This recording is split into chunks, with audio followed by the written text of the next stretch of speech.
my agent sent me over this kind of PDF, and it was the presentation of this Sampaguita project that Nike had made. I was like 2 nights before my match at Wimbledon, and it was so beautiful. It was like the message behind it was great. I felt that it fit me so much, and I mean, I was so lucky. Not a headline, not a press release, not some carefully engineered marketing campaign rolled out across every platform known to man.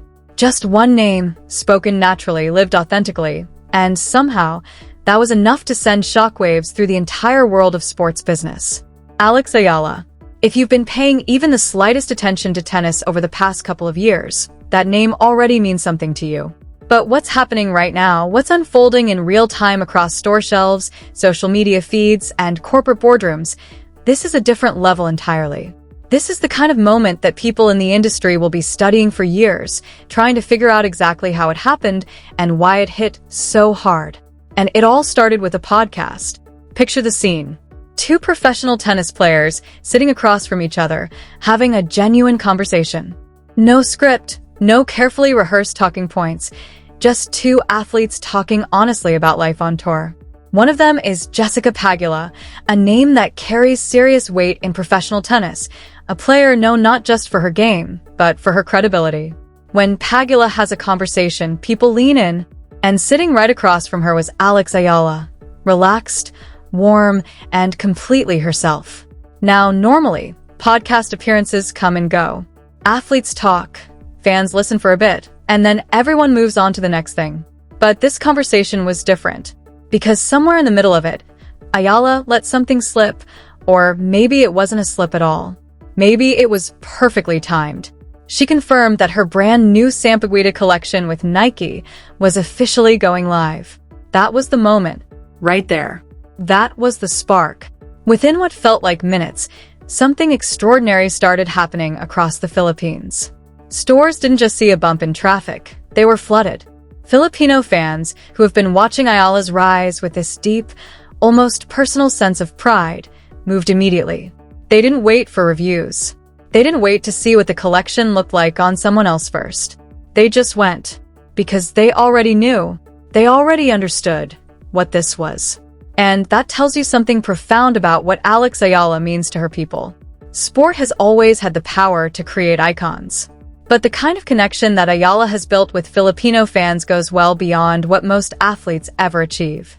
It's not just about watching her win matches, though that's obviously a huge part of it. It's about what she represents every single time she walks onto that court. It's about a young woman from the Philippines standing in the biggest arenas in the world and refusing to shrink, carrying her identity with her openly, proudly, without apology.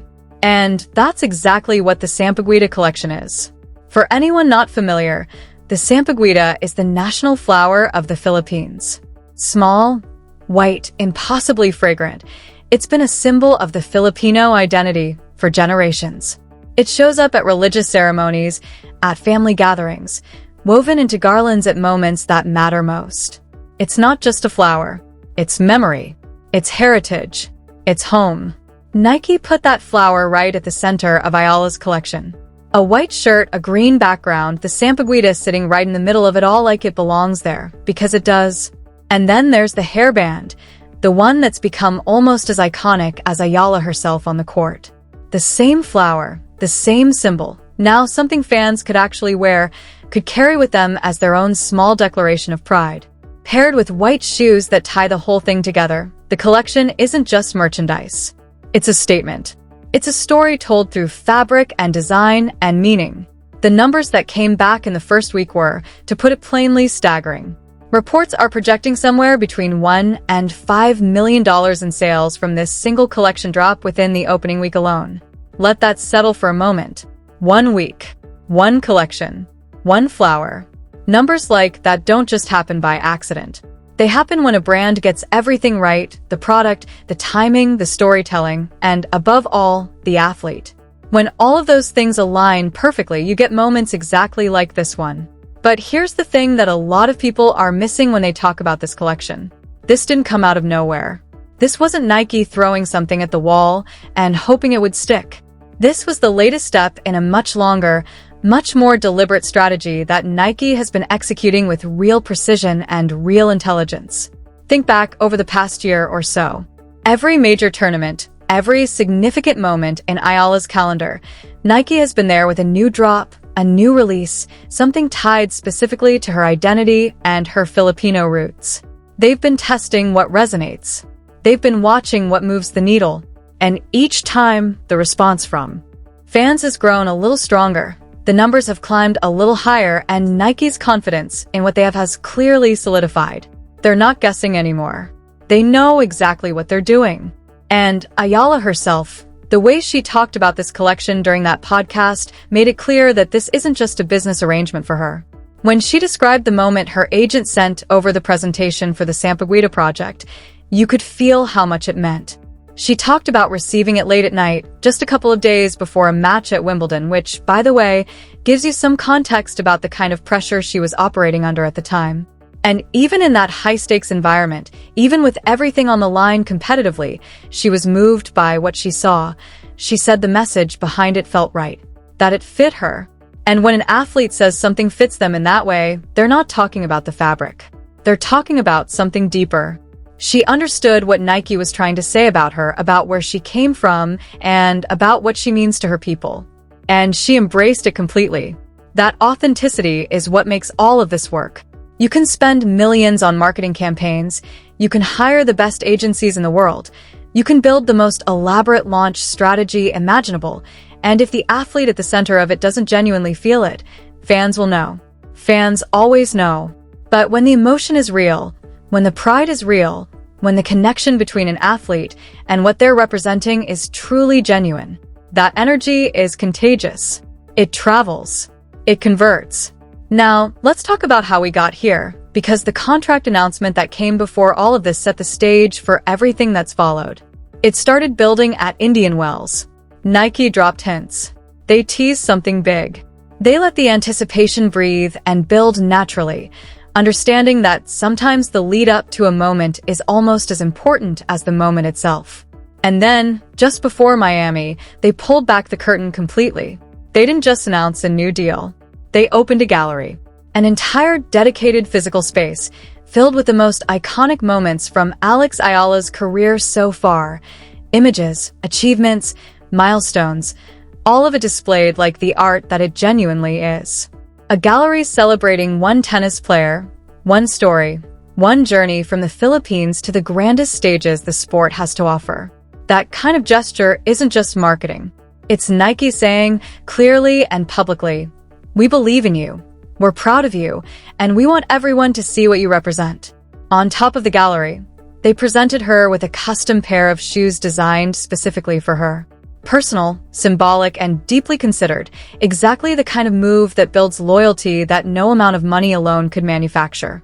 And speaking of money, the financial terms of the deal are genuinely extraordinary. $45 million over 3 years, with performance incentives that could push that number even higher depending on what Ayala achieves on the court. But strip away the raw figure for a moment and look at the structure of the deal itself, because that's where the real story lives. Ayala isn't just signing on as another sponsored athlete. She's being positioned as the face of Nike across the entire Southeast Asian market. Custom outfits made specifically for her. Global promotional campaigns built around her image. A level of visibility that most athletes spend their entire careers working toward and never quite reach. Nike is making a genuine long-term bet here. And the reason they moved so decisively comes down, at least partly, to a lesson they learned the hard way. Think about what happened with Coco Gauff. As her star began to rise rapidly, Nike hesitated. They watched, they deliberated, they took their time, and New Balance walked right in and signed her. It became one of the most talked about missed opportunities in sports endorsement history. Nike felt that. They understood what it cost them. And when Alex Eala's trajectory started becoming undeniable, they were not going to make the same mistake twice. They moved fast, they moved with conviction, and they made sure the deal reflected not just who Eala is right now, but who she's becoming. Because that future is what makes this whole story so compelling. We are watching something unfold in real time that the tennis world hasn't really seen before from this part of the globe. Southeast Asia has produced great athletes. It has produced champions. But it hasn't produced many athletes who are simultaneously competing at the elite level of the sport and reshaping the commercial landscape around it. Eala is doing both at the same time, and she's doing it in a way that feels completely natural, completely organic, completely her. Every match she plays carries extra weight for millions of people who see themselves in her. Every collection she launches becomes a moment of shared pride across a community that has waited a long time to see one of their own reflected back at them at this level. Every podcast appearance, every smile, every honest and unguarded moment she shares with the world adds another layer to a connection that is proving remarkably durable.